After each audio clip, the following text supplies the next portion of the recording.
Guys, it's Lee Boy here with Wildside Nature Tours. Kevin and I are in Petersburg, Alaska on the first day of our Alaska Inside Passage photography adventure.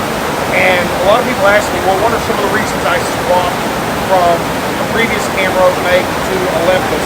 And I just want to give you an example. It's been pouring here, and we've been shooting slow shutter speeds for waterfall, and you can see all the water on my camera body, and I'm not worried about it the least. Been doing great.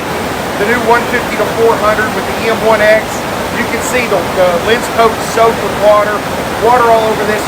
Turn it on, fire away, no issues. So one of the reasons Kevin and I are really happy with moving to Olympus is we don't have to worry about inclement weather. We can shoot in anything. You can see this right now. So when you come out on days like this, you don't have to be too worried about it. You don't have to worry about a cover. We just come out, shoot whatever the weather is. Don't worry about our gear. So one more reason we decided to go to Olympus. Kevin and I are going to head off and go do some more fun shooting, guys. We'll talk to y'all later. Bye-bye.